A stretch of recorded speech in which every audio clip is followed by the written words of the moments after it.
Good morning, good afternoon, or good evening, depending on your time zone. My name is Mateus Garcia, and I would like to thank you all for joining us today in this expert panel during Climate Law and Governance Day, entitled Partnering for People and the Planet, Leveraging the Role of MDBs and the Private Sector for the Climate Transition in Emerging Market, which is hosted by the International Finance Corporation and the European Bank for Reconstruction and Development. I would like to introduce also our chair who will be moderating our session today, called Advocate Divya Chawla, who is going to be chairing the session today. Advocate Divya Chawla is Principal Counsel for the Sustainable Finance Governance and Regulation Unit at the European Bank for Reconstruction and Development. She's an expert legal professional specializing in developing and implementing corporate climate governance action plans to uphold the Paris Agreement. Before turning on to Divya, I would like to first introduce Fatin El Kabashi Ibrahim, which she will do first considerations for this panel. Fatin, you have the floor, please. Thank you very much. Good morning, everybody. Good afternoon, good evening, wherever you are in the world. It's very early morning in Washington, D.C. over here for me. My name is Fatin El Kabashi Ibrahim. I'm an in-house counsel here at IFC in Washington, D.C., where I work in the legal department's climate practice, and I advise our business and climate business colleagues on all matters relating to climate and on implementing IFC's various commitments on climate and on the Paris Agreement alignment. I support project lawyers and project teams on the various financings that we do across the world, and also kind of provide a central focus for the teams and for industry and business people. So this morning's session will be chaired by Divya from EBRD, who will speak a little bit more in a moment. But just to set the scene, of course, the CLGD is happening today, this week in Baku, as really a critical inflection point for us in terms of climate. Just this week, as we all saw, it was announced that 2024 is set to be the hottest year on record. So the hottest year on record. I'll let that sit with you for a minute. And as all the world leaders, all the great and good are meeting in Azerbaijan today and this week, we understand and we know from the news that climate-related wildfires, floods, etc., are causing untold havoc around the world, from the wildfires happening in California, which was so severe that they triggered air quality warnings in New York on this coast, so all the way across the United States. On top of that, Valencia in Spain is dealing with some of the worst flooding in Spain's history. And in the words of Mia Motley this week, these extreme weather events that the world is facing suggest that humanity and the planet are hurtling towards catastrophe. Now, there is hope, and with those sobering words, we are gathered here today to talk about some of that hope. This year being the Climate Finance COP. We have a panelist of expert speakers, including my own colleague Sabin from IFC, who will talk about what the private sector, what MDBs are doing, what law firms are doing, and the various standard setters in channeling the financing towards those climate projects. Some of you might already know IFC. We are the largest global development institution that's focused on the private sector and in emerging markets. And we also have a huge amount of financing in the climate space and climate finance. And this year for us, our tagline is accelerating the transition of emerging markets to low carbon, resilient and inclusive growth. And my colleague Sabin will tell us a bit more about what that means. So it's not just nice words and phrases. IFC and EBRD have had a long history of collaborating together as two eminent and huge multilateral development banks focused on the private sector. We overlap on some of our operations and our areas of focus, but we have a history of working together to meet those missions that we that we both share, which is to eradicate poverty, enhance shared prosperity, and now meet the climate goals and align with the Paris Agreement's goals. Some of that collaboration can be seen here today on this lovely joint panel that we have for you. And with that, I think I will hand over to my colleague Divya, who will kick us off. Thank you very much, Divya. Great. Thanks, Fatin, for setting the scene. And good morning, good afternoon, everyone. Um, I'm Divya Chawla. I've already been kindly introduced by the CISTL Secretariat, but I would like to briefly introduce our institution as well. I'm from the EBRD, and for anyone unfamiliar with the EBRD, we're a multilateral development bank primarily focused on the private sector. Our initial geographic scope covered the former Soviet region, but we've since expanded to countries in the Middle East and North Africa, and we're also now working on our expansion into sub-Saharan Africa. The EBRD's charter commits us to ensure development that's environmentally sound and sustainable, and therefore supporting the climate transition in our countries is a core aspect of our business model. I'm joined today by my colleague Vesselina Haralampieva, who is the head of sustainable finance, governance, and regulation. She's a senior counsel at the EBRD, and she leads the climate change and sustainability policy work of the bank, including the EBRD's cross-practice sustainable transition program for clients, which I'm sure she'll tell you all about during the panel.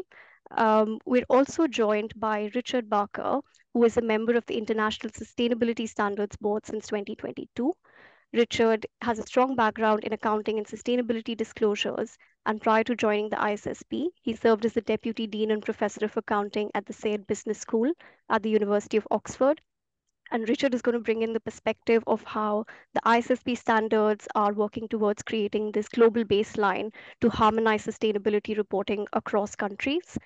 And to kind of put in perspective the ISSB efforts, we also want to look at how things are evolving in the EU, because one of the most prominent legislative packages on climate, including sustainability reporting, has developed in the EU as part of the EU Green Deal. And to take us through that, we have Caroline May. She's the first sustainability partner of the law firm Norton Rose Fulbright, and she's been recognized as a leading expert by the Legal 500, the Chambers Directory, and the Guide to the World's Leading Environmental Lawyers. So without further ado, I do want to kickstart because we have been on a tight schedule.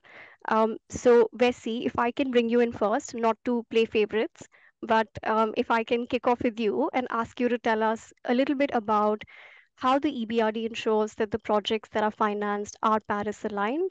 We do know that the EBRD has committed to 100% of the operations being aligned with the Paris Agreement, and that's been happening since last year. So tell us about how this is happening in practice and what we're doing to make this a reality. Thank you, Divya and Fatin. It's a pleasure to join this panel today. And many thanks to the organizers, the Climate Law and Governance Initiative, and Mary Claire's team for putting together such a fantastic day dedicated on law and governance for the green transition. EBRD has made climate action a core part of its mandate. We're aiming to allocate over 50% of our annual financing to green projects by 2025, and we are already meeting this target. The focus of our activities really supports decarbonization, resilience, and adaptation in the countries of operations. Many of the economies where we currently operate are amongst the most carbon intensive in the world. And at the same time, our regions are highly vulnerable to the impacts of climate change. So supporting their clients, our economy's climate transition is therefore a core aspect of our business model. As you mentioned, Divya, we are deeply committed to supporting this global transition to low carbon resilient economies and ensuring that all our investments align with the goals of Paris Agreement. So how we're doing it from a technical side. We screen each project. Now it's the second year, so we started the 1st of January 2023. Each project, we screen it for its alignment with mitigation goals. So we are guided by the 1.5 degrees Celsius temperature reduction goal, and also for adaptation. So these are two tests. So we want to ensure that the project or the client has identified and addressed physical climate risks and that the activities do not undermine climate resilience.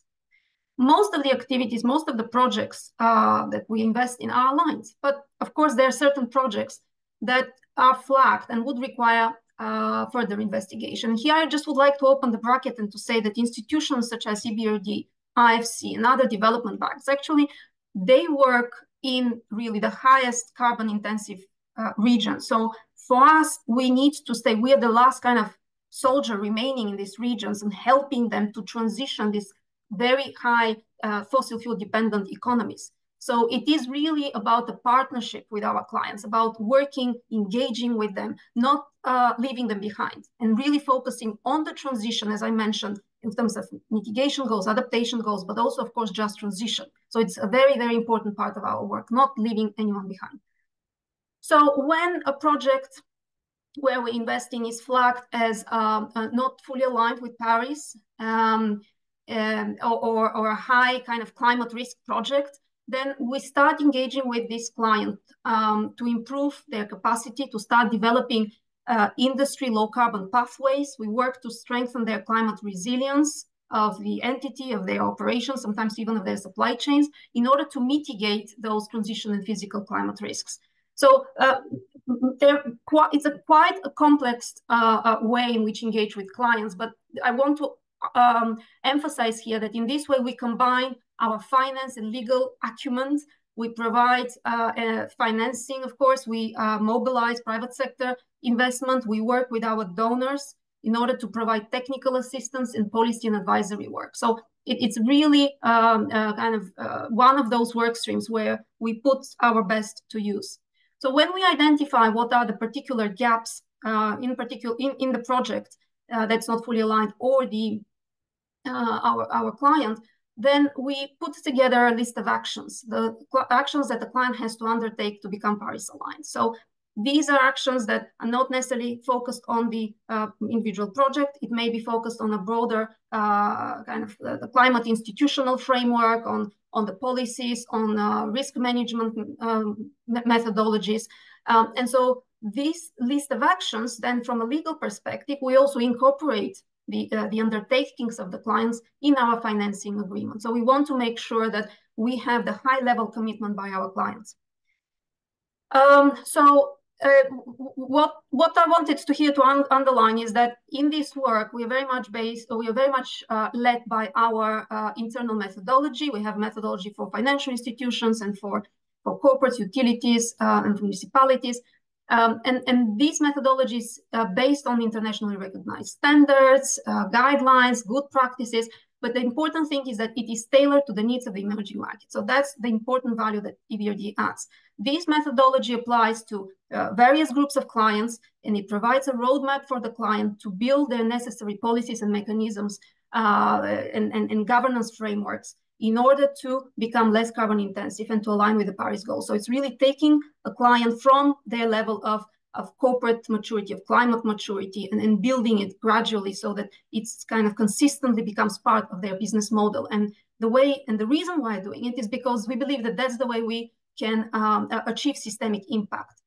In our approach to Paris alignment is that we really are moving away from use of proceeds, where we follow the proceeds of our individual investments. We're very much focused on counterparty model, working with the clients with the clients such as corporates, our banks, in order to help them bring in their portfolios, if it's a bank, or supply chains.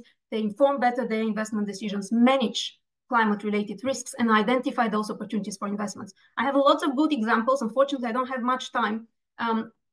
But just to say that the way we deliver that is through individual policy advisory work, technical assistance programs, as well as countrywide cohort training programs. For example, for financial institutions, we've launched this year. We have had a pilot projects, programs in Armenia, in Turkey, very well received.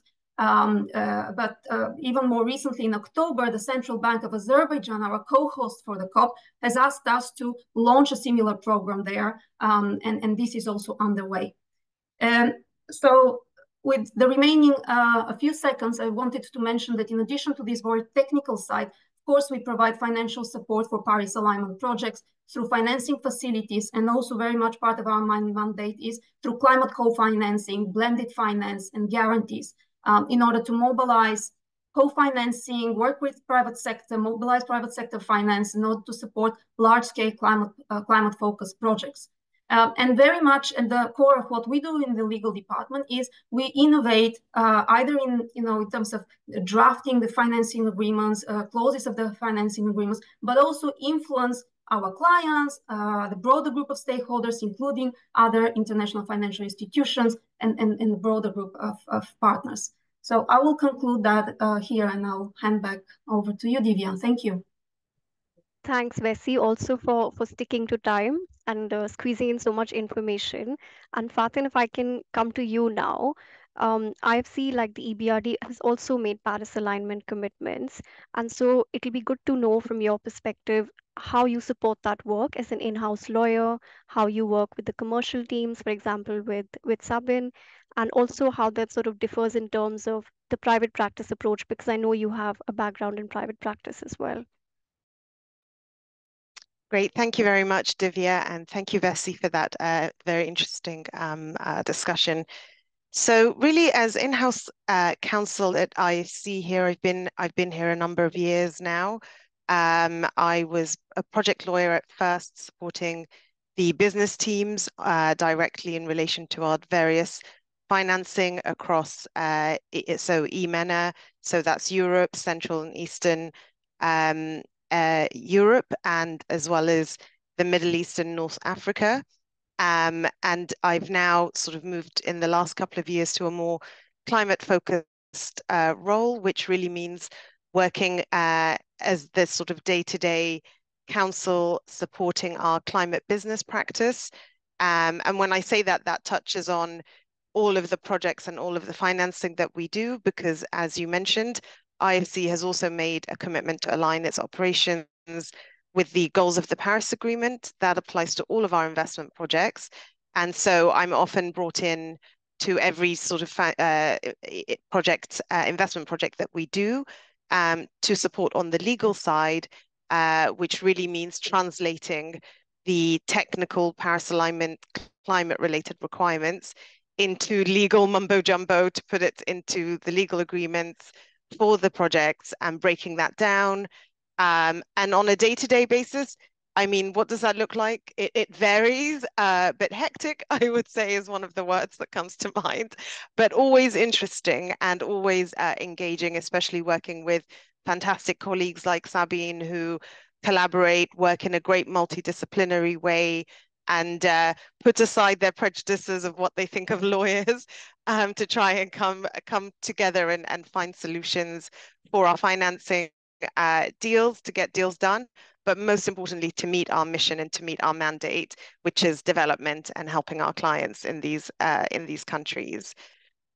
So being the focal kind of point for clients and commercial teams, it really means just trying to convene and bring people together and trying to bridge the gap of understanding between the lawyers, who are excellent technically and legally, the climate department, who are excellent in their climate technical team, and then the front office, who are our business IOs and investment bank colleagues, who are also obviously focused on the commercial side.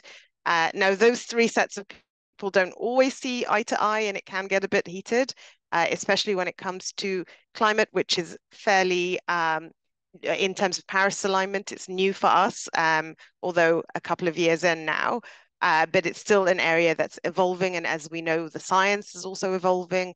The underlying methodologies are still being fine-tuned and rolled out. So it's really trying to bring together different sets of people and keep us all focused on the bigger goal, which is getting projects done, getting our development mandate executed. So in terms of PA, Paris alignment, PA for short, as we in the biz call it, we at IFC don't finance deals unless we can assess them to be Paris aligned. And this requires sometimes commitments from our clients to undertake specific actions, like cutting the emissions relating to their manufacturing plant or their project, or something related to the project itself that we're financing. Now, those lovely commitments aren't just nice words. We need to have them recorded in a legally binding manner in the legal agreement for that financing. And that's where I come in, and I help the lawyers come up with some legal drafting and language that can work for their agreements and that can incorporate into their deal. And it's really a first principles basis, thinking about all of the rules of contract and all of the legal rules, as law students are fully aware, and obviously being governed by the principles of certainty in contract, making sure we don't use overly technical terms that are everybody's au fait within the market and in climate science, but clients have no idea what they mean.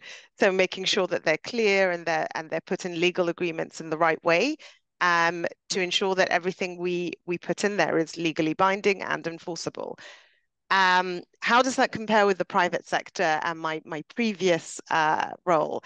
So in a previous life, I was a capital markets lawyer in private practice in the City of London, where I worked also on emerging markets from the sort of debut bond issuance perspective. I was supporting our investment bank clients on underwriting and being sort of joint book runners for emerging market bond issuances. During that time, I was seconded in-house to one of our investment bank clients, who shall remain nameless. I worked with their in-house team on the trading floor, supporting the execution of their capital markets program. The difference there is that the in-house lawyers really focused on transaction management and on getting deals done in line with the bank's various operational policies and compliance and so on. It differs a lot from the MDBs, which are governed by our policies, our procedures. There's a lot of sort of everything that we do is governed by that. Whereas the banks are also subject to regulation. So those are really the only things that we were complying with. But it's mostly a commercial role. So that would be the biggest difference. But yeah, I'll stop there because I don't want to run over time. Back to you, Divya. Thanks, Fatin. That was very interesting. And actually, I'm going to stay a bit longer with the IFC and move to you, Sabin. Both Vessi and Fatin talked about lawyers working with commercial and technical experts. And I'm sure we're joined by a lot of lawyers or law students here today. So I think it'll be quite interesting to hear from you what happens on the commercial side, what are the instruments or products that IFC is developing to support the climate transition and Paris alignment. Thank you so much, Divya, Bessie, and Fatin. Yeah, let me just start off with, I've been in this sector for about more than 2 decades, and never in my wildest dream did I think one of my best partners in doing climate was going to be our legal team. So, so let me just start with that. I think from a climate practitioner, it's always been about what are the different technical issues that we face and how do we help our clients, how do we get money in, and then, but at the same time, it's like, okay, bringing things to really mean something and then really enforceable for a client was not something that we really had. I actually had in the back of my mind, but then when we started working on Paris Agreement and how do we really bring the Paris Agreement to our clients, this is where I think, Fatin and our legal team were so instrumental in really kind of, putting things into perspective. So therefore, it's been a great partnership so far. And as much as I joke about lawyers, good people. In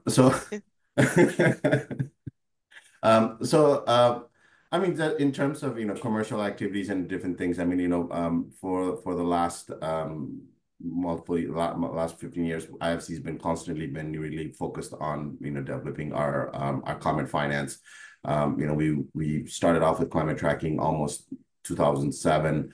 With about $2 million, and now we've ramped it up to about 14 billion. So and then we're really pushing the envelope there as well.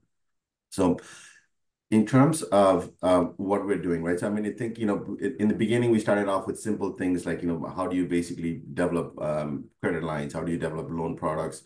for renewable energy and for energy efficiency. And I think it's still a big piece of what we do as IFC in really kind of, because I mean the market still needs a lot of these technologies and these and this sort of product. But at the same time, we're also looking at how do we expand this further? What are the different things that we can do, right? So one of the key things I just want to focus on for today's discussion is,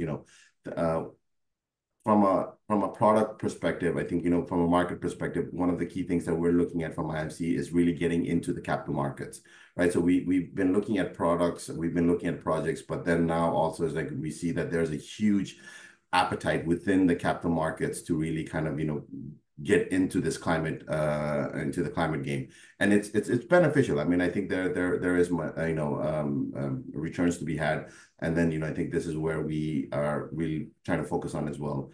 And then also as the other area that we're focusing from IFC is also on adaptation finance. Because we're a private sector entity, adaptation, defining adaptation, basically kind of making sure that our dollar that goes into an investment is for adaptation finance, and then how do you really kind of put that into perspective is pretty difficult. And then so I think this is one of the key challenges that we've taken on recently, and really trying to expand that adaptation finance market out. And one of the ways that we've kind of one area that we're focusing right now on adaptation is really through private equity firms, funds, right? I mean, private equity funds generally tend to be, I mean, they're indirect financing, but they're very focused as well. So I think this leads to a really good gateway into adaptation finance. So I mean, we're working on a couple of deals right now on just pure adaptation focused funds, which is hopefully, fingers crossed, should get approved in the next couple of months. But just then going back into like sectors, right? So I mean, like I said, we're looking at renewable energy, we're looking at energy efficiency, and those are still very prominent. But at the same time, from a private sector perspective, right? So getting into things like waste. Waste has a huge climate impact, but at the same time, expanding the waste and basically making waste sustainable is a huge challenge in itself. So we're getting into that, trying to come up with different products for that. And then the other big one is cities. I think cities is, we feel cities as a microcosm, it's a small ecology in itself. And then one of the things that we've done in IFC is really about, we've been very successful in our green buildings business. Right, so our team has worked to develop this tool called the EDGE certification, efficiency in greater design, and then we've taken the EDGE principles into a city's format as well, and then kind of developed sort of like a package of where a city can take a look at what all of the issues are, transport, waste, water, energy, and then kind of build their own methodology, build their own avenues of approach, and then we kind of can use, based on that approach, develop different financing products for that. So I mean, in that sense, it's a lot of things, but I mean, and going back, there's so many things to talk about. So maybe just an example of things that, I mean, I think that's that we find is very just to kind of tie the knots in terms of capital markets and everything else. As we're really going, we're very heavily into sustainably linked loans and bonds. These have been things that we've been working with our clients to basically say, okay, look, you don't have something right now, but there's an avenue of where you can actually bring in good things, and then how can we as IFC help you to really kind of go in the journey, right? Like Bessie is saying, there are gaps. We need to fill those gaps, and then there's financing that's needed. So through the the sustainable linked loans, I think we've been really effective in channeling a lot of our funds through that.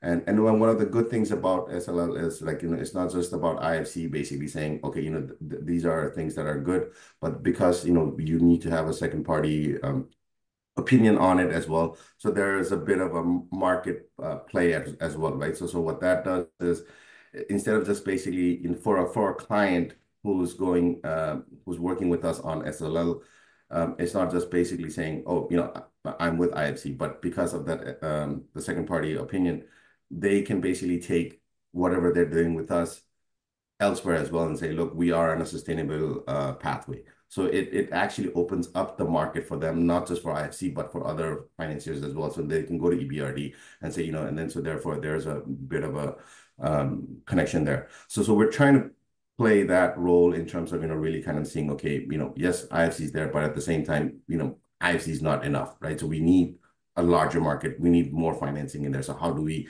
basically help to basically channel all of that money that's needed for climate into place with a defined, defined attribution. And lastly, I think one of the key things that I want to just touch upon is everything like, just touching upon our Paris alignment as well as what Vessi was saying. As we basically work to align our products to our projects to Paris alignment, I mean, it may seem as if it's a compliance measure that, okay, without Paris alignment, we're not going to get our project done. So one of the main things when we talk to our investment teams is, yes, you need this. But then the way we've been basically working, trying to turn Paris alignment is to basically say, it's not that it's a compliance, it's actually more of a value addition, right? Now, basically, because as we work globally, and we have clients that have never heard of climate, and then we have clients that are so far in the climate journey that they could teach us, right? So we have to kind of come up with the base of the pyramid approach, and then when we build a journey, so we're trying to basically say, okay, look, this is, you bring them on the Paris alignment journey, you build them on the climate journey, and this is how a client will benefit. Right, so they basically, just setting up things like what Vessi is saying, like setting up a governance system that looks at climate transition, climate physical risk, and climate physical risk. Unlike an ENS, which is more external, it's very internal to the client. So basically saying, are we protected, and then and can we protect our investments? So I mean, and that has added so much value to the clients. I mean, to give you an example, we were working with a bank in Kenya, and then when we basically were saying, okay, this is why physical climate risk is so important to you, and they were basically like, oh, we actually had not thought of this, right? And then it's like, yes, this is so this is the main thing. So I think this is where we are really looking at building all of this stuff up. So I think I'll wrap up. So I could talk for another 20 minutes, but yes, thank you, and maybe over to you. Thanks, Sabin. This is not the only time you get to speak, so we will definitely come back to you. But we've talked a lot about the MDB side of things and what we're doing, and I think one of the things that came up was that MDB assistance and value addition is influenced by what's happening on the regulatory side and what international best practice really is. And so I think it's a good time to bring Caroline in, because Caroline, you're the expert on what's happening in the EU, what is the legislative developments around the Green Deal. And I think it'll be good to understand from you what you see as the key sort of developments on the regulatory side. And in particular, because our panel is focusing on emerging markets, how it's really impacting businesses outside of the EU, and what it means for the climate transition in these countries. Okay, thank you, Divya, and good morning and good afternoon to everyone joining us on this panel. I'm delighted to be here speaking to you from London today. Yes, looking at the Green Deal in the EU, first of all, and it's good to hear a shout out for the role of law and lawyers and regulatory frameworks. It's not often that happens, so delighted. The EU has been in the vanguard of this. The UK and the EU are really setting the standards for environmental compliance with the Green Deal and the Fit for 55 ambition. The EU aims to be the first climate neutral continent by 2050, and so has set out an ambitious programme of measures in the Green Deal. not just looking at pure environmental regulation, but looking at biodiversity, looking at social justice, looking at energy and industrial strategies, and then trying to bring together legal frameworks, but also policy drivers that will drive the behaviours that are needed to achieve Paris alignment. And when I started out as an environmental regulatory lawyer some 30 plus years ago, interestingly, the US was ahead in environmental regulation. And I did the very first environmental audit that had ever been undertaken in the UK at that point, but they were routine in America. So it's interesting how perhaps roles have swapped a little bit over that time frame. But what I want to talk about very briefly in my session this morning is the role of finance, picking up from what both Fatin and Sabin and Vessi have said. One of the key drivers that was missing for a very long time was the role of finance to drive these behaviours and to drive these outcomes. And for a long time, financial regulation sat outside the framework of environmental and energy regulation, which was really looking at emissions regulation and alignment with Paris. But now, for the first time, we have a whole raft of financial and disclosure reporting requirements. The UK, notwithstanding Brexit, the UK was the first country to make TCFD, non-financial reporting alignment, mandatory for larger corporates in the UK through our regulator, the FCA. And that has trickled down into corporate reporting for SMEs as well in the UK, and is being relatively robustly enforced. TCFD will be aligned with the ISSB standards in due course that Richard will talk about. But in the UK, our sustainability disclosure regulation, which governs our financial markets and aims to govern financial products, has been a key driver in providing a framework against which investors can assess products. Those bringing products to market can look at how they fit with the classification strategies and have to look at and assess their environmental impacts, both positive and negative. So the UK system looks at the Article 6, 8 and 9 requirements for financial funds and requires them to report their impacts, both positive and negative, which is, I think, a distinguishing feature from the EU SFDR. Has a system of product labelling and also an anti-greenwashing rule. As yet, the UK has no UK taxonomy and is not, therefore, there is no requirement to align with the EU taxonomy, but I think that's fairly likely to happen. So looking at the EU regulatory position, the SFDR does not have the requirement to, as yet, report negative impacts and does not yet have labels, and has slightly different metrics. So the two systems aren't yet fully aligned, but I think with the advent of the ISSB standards, the EU taxonomy, we will have a common language against which institutions can report and investors can make decisions. So I think we are moving to bigger alignment in those financial markets and providing some framework, I think early framework, for what will be required for disclosure and encouraging the capital markets. As Sabin has said, there's a lot of pent-up demand, but institutions and PE houses want to know the impacts of their investments and to make sure they are fully aligned. So I think we'll see that developing. The other regulation that I think I'm seeing having most impact at the moment is CSRD, the Corporate Sustainability Reporting Directive, which affects all organisations, both within the EU and those outside the EU, but that have significant subsidiaries or operations within the EU. So we are seeing this have significant interest and impact largely outside the EU, because within the EU, most people are beginning to be aligned and understand their reporting obligations. And again, the CSRD requires larger corporates to report on their impacts. There's such thing as a double materiality assessment, where again, larger corporates have to look at their positive and negative impacts. They have to report on their governance strategy, metrics and targets. We have the Science-Based Targets Initiative, which provides some security on that, and requires companies to really assess their impacts and their supply chains. We're seeing most concern about that from non-EU entities in North America, but also in emerging markets. And you asked me to touch briefly on those. And we're seeing a lot of concern in Asia and Latin America for larger corporates who have significant operations within the EU or significant supply chains into the EU, where we're seeing the impact of CSRD and subsequently to come CS3D, and I won't have time to go into that in great detail today, but also the deforestation reg, which is likely to be postponed for a year, and the carbon border adjustment mechanism.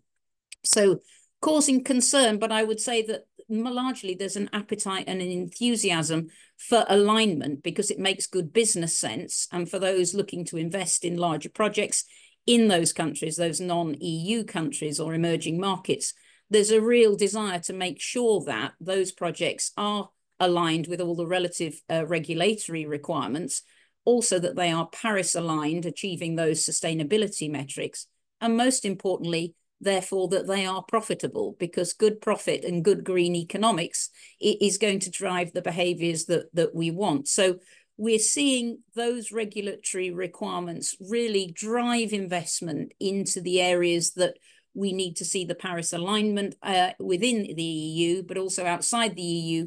There's a thirst for compliance because it's good business to do so. And it also attracts the capital investment that those projects need in the emerging economies and in the supply chain. So this should be good business. I won't talk about what's happened in the US in the last week or so. The world waits to see whether the US will align. But I think the direction and the progress in Europe is such that the rest of the world wants to align and wants that thirst for knowledge and a framework. And I think the US will align ultimately, even if not on its own internal domestic political agenda, but certainly for international finance and international regulatory frameworks. I think to attract the funding and the projects that need that funding, the US will eventually fall into line and align. So we'll wait and see about that, but Europe will remain in the vanguard. I'm fairly certain about that. I'll stop there and pass to Richard. I'll pass back to you, Divya, sorry. No, that's fine. Thanks, Caroline. That was very interesting. And you actually given me a perfect segue to bring Richard in, because Richard, we've got you here to tell us about the ISSB standards. I think for anybody who doesn't know what that is, it'll be great if you can just give us a very brief introduction to what the standards are. But also then particularly if you could tell us how you think the ISSB standards are driving finance towards green project, could drive finance towards green projects in emerging markets. And what do you see is the importance of jurisdictional uptake to actually see that transition happen for emerging economies? Very good, thank you. Thanks for inviting me to be here. And let me first of all just start by agreeing with what Caroline's just said about the US. Actually, about being originally back in the day very much the global leader in environmental legislation and regulation. The Europe is now in that role, but these things do chop and change over time. The direction of travel overall is the right one, but so. The ISSB, so many people will be familiar with IFRS accounting standards, which are mandatory in more than 140 countries around the world. And the IFRS Foundation, which sets those standards, created at the COP 3 years ago, so exactly 3 years ago, the ISSB to set sustainability reporting standards for a global baseline to complement accounting IFRS standards. So what we've seen since that COP announcement is the issue of two standards, S1, IFRS S1 and IFRS S2. S1 is a very broad standard which basically says, you must report all sustainability related risks and opportunities. S2 is a deep dive standard on climate. There is a very close relationship between both of those standards, in particular S2 and TCFD. And on the question of adoption, I've just posted in the chat, or rather it's been posted for me, thank you, a report that we've issued this week on global adoption of TCFD and indeed of our standards as well. So TCFD as an initiative culminated, it's come to an end, it's handed over responsibility to us. So likewise, if you're familiar with SASB, the Sustainability Accounting Standards Board, or integrated reporting, or CDSB, the Climate Disclosure Standards Board, All of those initiatives have been are now part of IFRS, part of the ISSB World of Standards. So we are consolidating global reporting for investors on sustainability. And this is happening very quickly. The adoption of IFRS accounting standards took quite a long time. It requires every jurisdiction around the world to change the law so that you have to use international standards rather than local ones. And that process is happening very quickly for IFRS standards. So we reckon that, and the report details this very in great depth, but we reckon about 50% of global GDP is now either has made some form of commitment towards adopting ISSB standards. So at different stages on the adoption journey, but nevertheless. So that move is happening very quickly, and it's super important in this space. If you don't have globally comparable data on sustainability, you're not going to get very far on sustainability. And so everything in many ways rests upon there being high quality data. This is particularly important for sustainability because we ask companies to report on their supply chains, not on their value chains, not just on their own operations. And so any organization needs data from all the way down up its supply chain and all the way down its value chain in the other direction. So if different jurisdictions require information on using different methods of measurement and so on, it's a mess, right? And you spend all your time with red tape and reconciling different sources of data and so on. So that's the background. In terms of Paris and Paris alignment and so on, we don't have a formal policy role. So our role is to bring transparent data to capital markets. It's up to capital markets and capital market participants what they do with that data. That said, it's hugely important that you have a focus on mandatory standardized disclosure around, in particular, looking ahead and working backwards, right? So requiring companies to disclose their targets, their transition plans, how they're thinking about scenario analysis, the transition pathways, and so on, is fundamentally important in having not just data for those organizations and for investors in those organizations, but in aggregate at a systemic level, having the data that is needed to manage the sustainability transition. So our role is not a policy one explicitly, but it is one of ensuring high quality, comparable global data. Let me just say something very briefly about I was asked to talk about impact in emerging markets.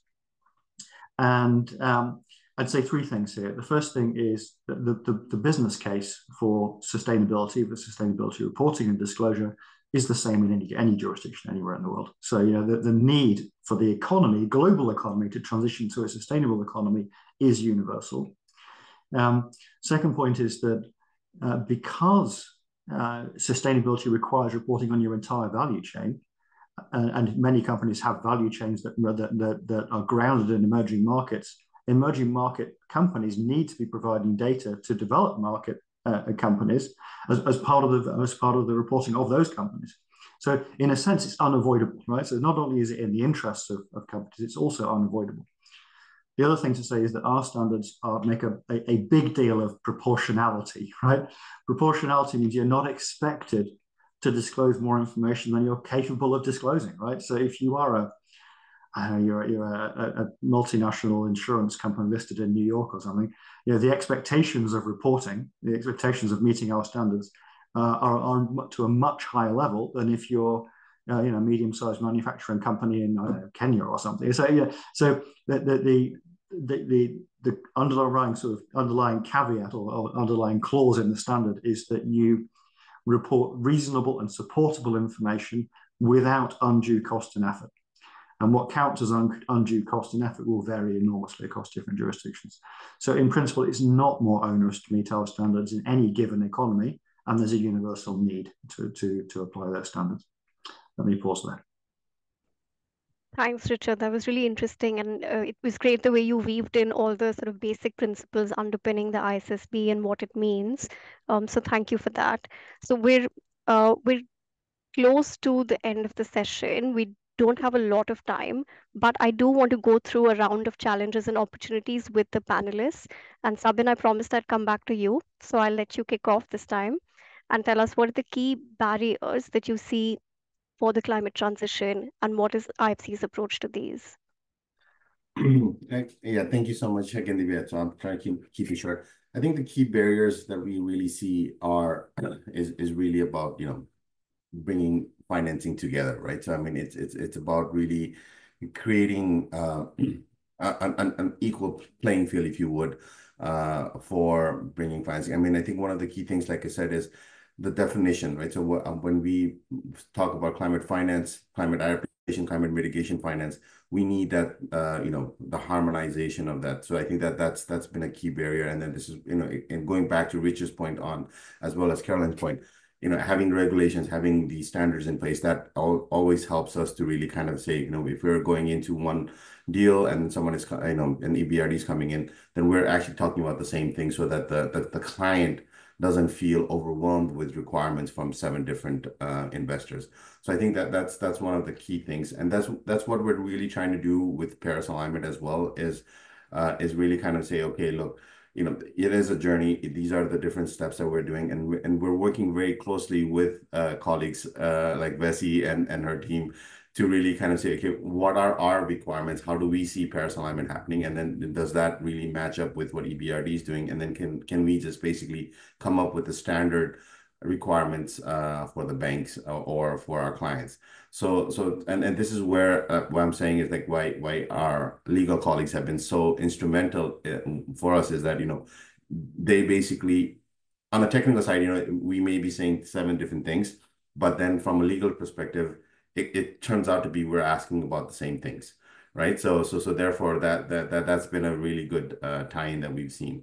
And then aside from that, what we've really seen is there's a need for capacity building in the market, especially when we're looking at capital markets. Like I said, we have this program called the Green Bonds Technical Assistance Program, which is which has been very successful, working with cohorts of banks on how do you basically design a green bond, how do you design a sustainable linked bond, so that the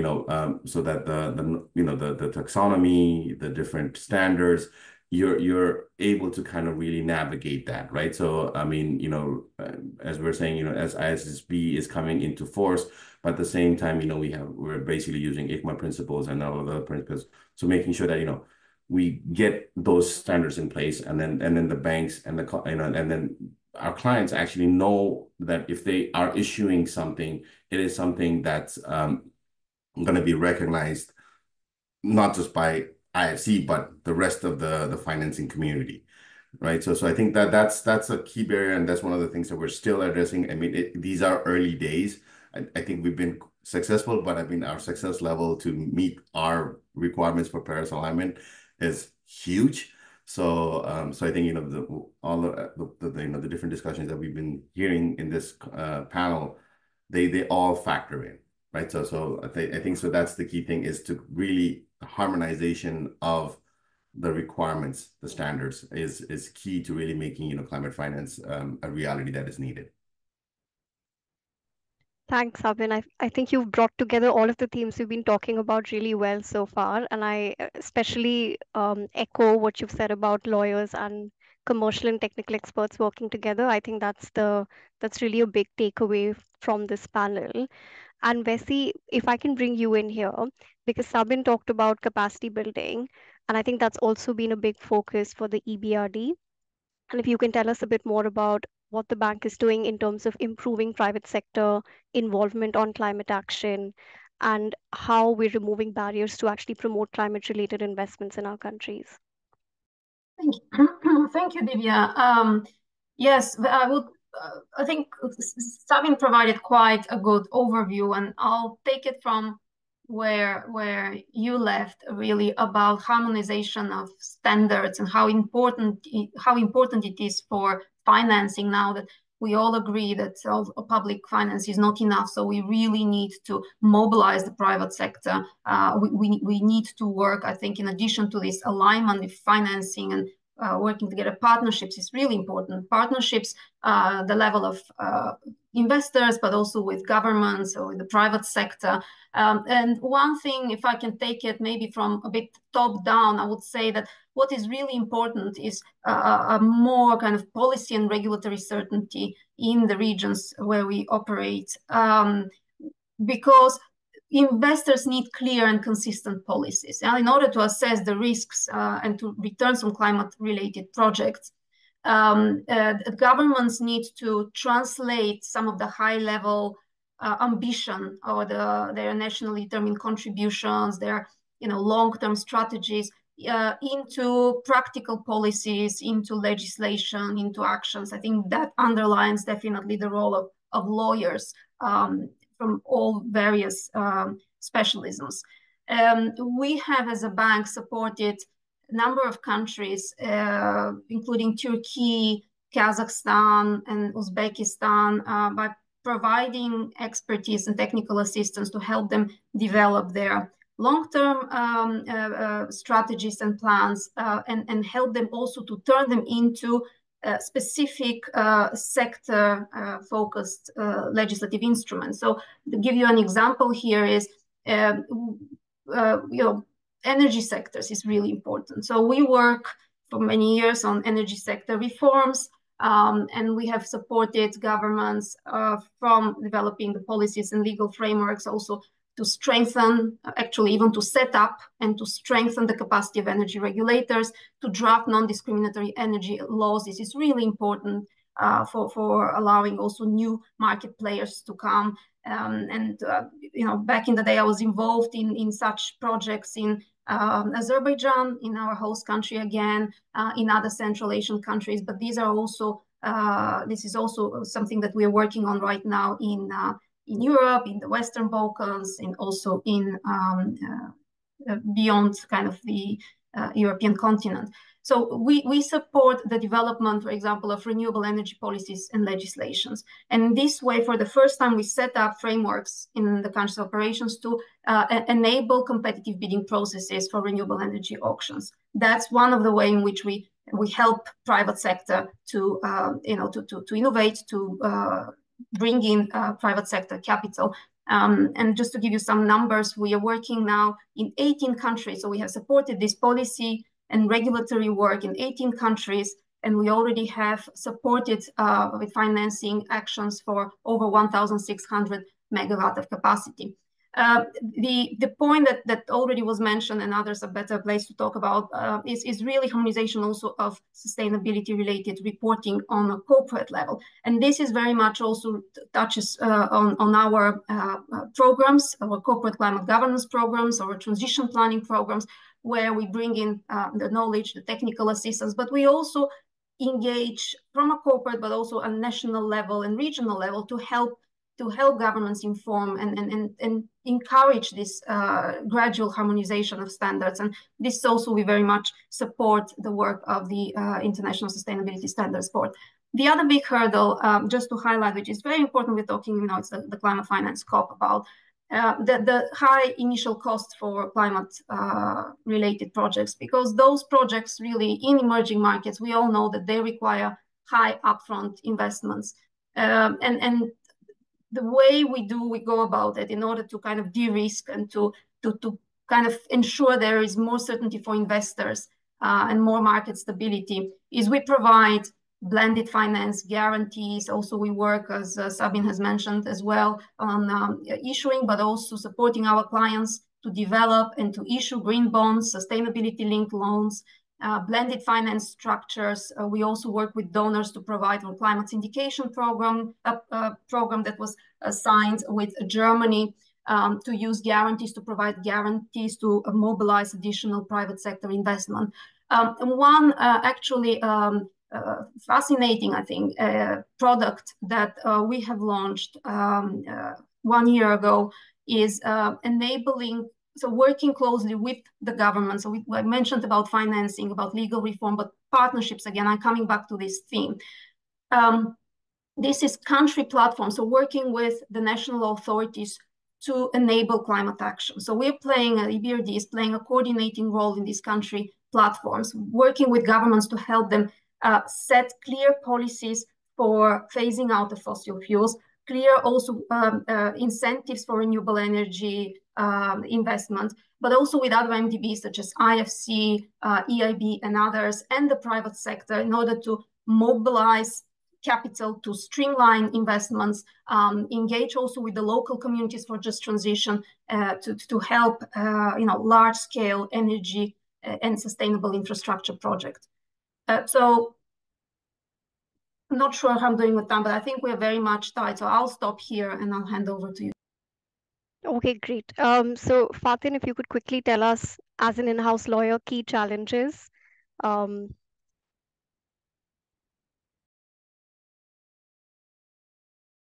Hi, sorry, still on mute.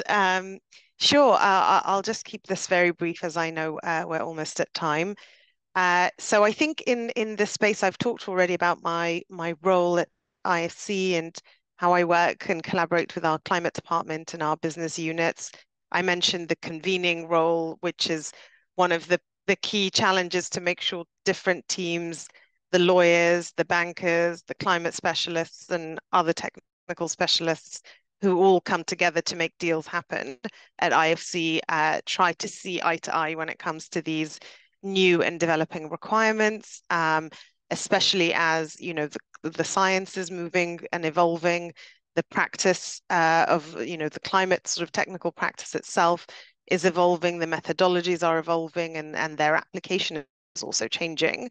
So it does become a challenge in that we try to then translate these into concrete legal obligations and concrete legal clauses, but often it's almost an intangible thing to try and translate, because we're talking about very, very nuanced, very technical aspects and concepts like physical climate risk, transition risk, etc.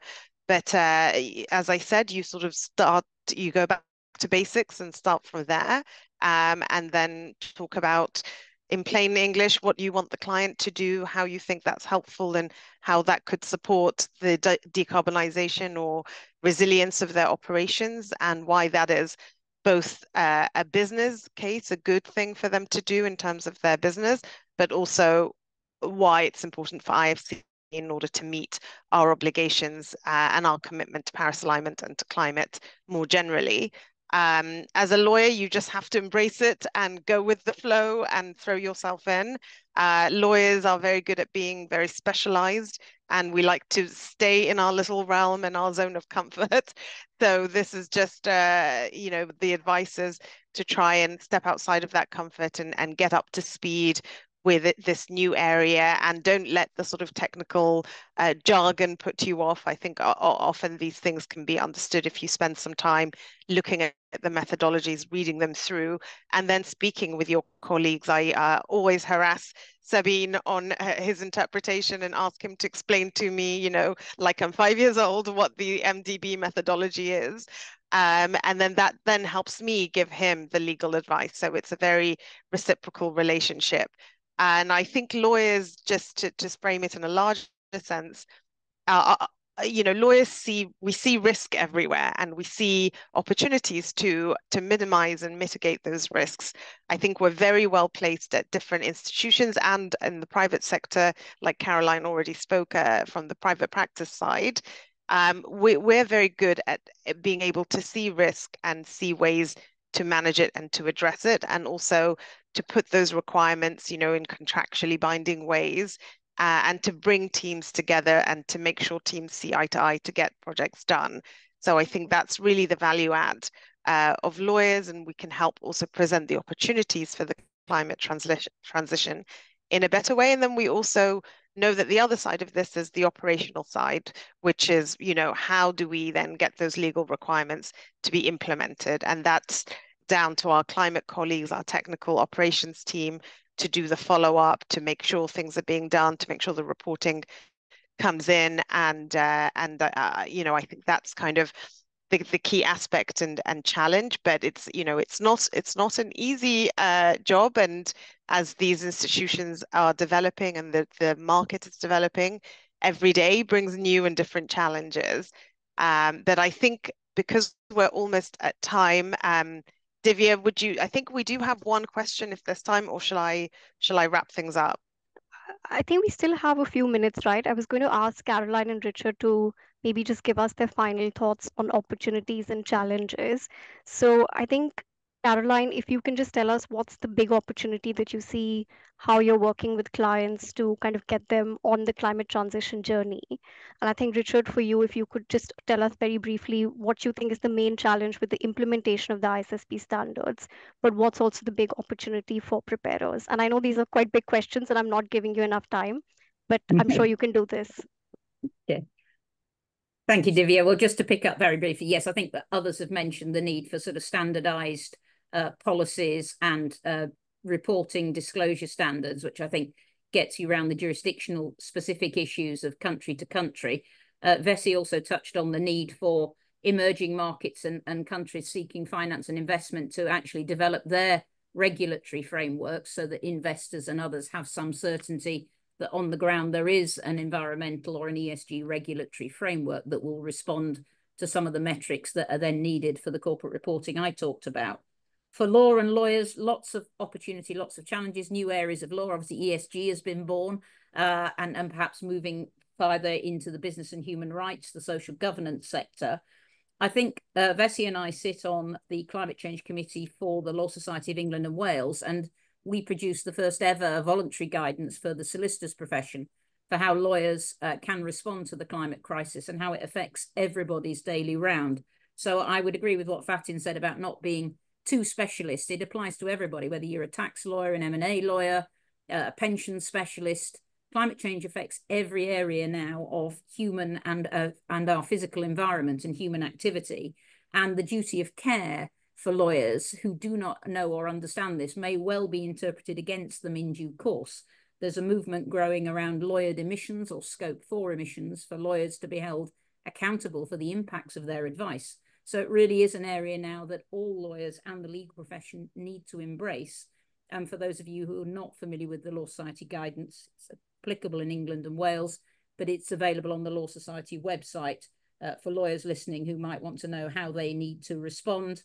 The other thing I would say, we haven't really talked about risk too much today, but we're seeing an increase in group litigation, shareholder activism, and NGO challenges. And obviously we've had the celebrated Shell judgment only this week in Europe. And so there are lots of pressure points as well driving the agenda as well as opportunity. So as ever, it's that balance of risk and opportunity. I'll pass back. Thank you, Divya. So a couple of minutes to summarize everything here. So I think for me, the biggest single message around obstacles in all of this is understanding the economics of sustainability. I think, you still have companies talking about sustainability and so on as a non-business issue, a sort of non-core, as ESG, as the right thing to do, or so, all this nonsense. The reality is that a sustainable economy is more valuable than an unsustainable economy, right? There is a business case for sustainability. And so when you think about cost of sustainability, reporting our cost of sustainability transition, what you should really be thinking about is a positive net present value investment. And society is better off, companies are better off by investing in sustainability than they are by failing to invest in sustainability. And so understanding sustainability reporting and corporate sustainability behavior in that context, I think, is something that we're gradually getting to, but not getting to quickly enough. That was quicker than I thought it was going to be. So that was very quick and very efficient. Thank you very much, Richard. I think we are pretty much at time now. So I'd like to thank the speakers, our eminent panel, for the amazing, incredible insights that we've had today and all the interesting perspectives. I hope you got a good amount of various views from everybody here, from the NDB to the private side, and also to thank the audience for your engagement. Thank you to the Q&A. We'll try and respond to those in the chat. And yeah, just to leave you with those good thoughts and the thought that yes, the challenge may seem Herculean. It is imminent. The climate challenge is here. It's real and it affects all of us.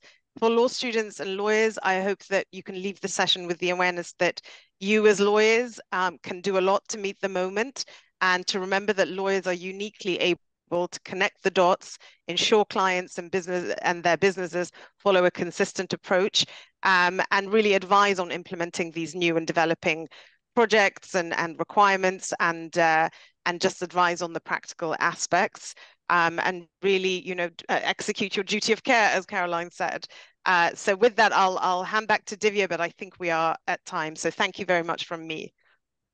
Thanks, Fatin. Just to say thank you to all our panelists. This has been very, very interesting, and I hope our listeners felt the same. So thank you all very much for joining us and sharing your perspectives.